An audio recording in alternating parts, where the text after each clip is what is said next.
চলো তোমাদের সাথে আমি সানডের মিনি ব্লগটা শেয়ার করি, মানে কাল কী করেছিলাম। তো এত গরম পড়েছে মালদাতে, তো সকালবেলা ব্রেকফাস্ট করে একটা ডাব খেয়ে নিলাম আমি আর আমার ছেলে মিলে, কারণ এত গরম সহ্য করা যাচ্ছে না।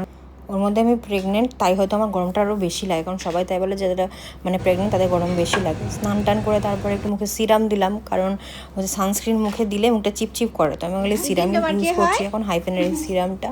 আর আমার মনে হয় যে আমি সানস্ক্রিন যেহেতু দিন আমার মুখে ট্যানটা এখন বেশি পড়ে গেছে, তোমরা মুখ দেখে বুঝতে পারছো যে আমার কতটা ট্যান পড়েছে। আগেরবার আদুর টাইমে মুখে এত গ্লো ছিল, বাট এবার প্রেগনেন্সিতে আমি কোনো গ্লো দেখতে পাচ্ছি না নিজের মধ্যে। দেন ভাবলাম যে মিশো থেকে দুটো প্রোডাক্ট অর্ডার করেছি, সেটা কালকে ডেলিভার করলো, তো তোমাদের সাথে একটু শেয়ার করে নিই। তো এখানে একটা সল্ট আর হালদির একটা ডিব্বা অর্ডার করেছিলাম, তো কি সুন্দর লাগছে দেখতে। আরও 2-3টে প্রোডাক্ট অর্ডার করেছি মিশো থেকে, তখন আসবে তোমাদের সাথে ওটাও শেয়ার। তারপরে প্ল্যান ছিল যে আমি ছেলে আর বর মিলে একটু যাবো ঘুরতে, সানডে যেহেতু, সানডেতে সবসময় ঘুরতে বেরোই, বাট যেহেতু এত গরম ছিল আর ভালো লাগলো না বাইরে বেরোতে, তো একটু চিকেন ছিল ম্যারিনেট করলাম আর বরকে বললাম আমার জন্য একটু ফ্রাই করে দিতে।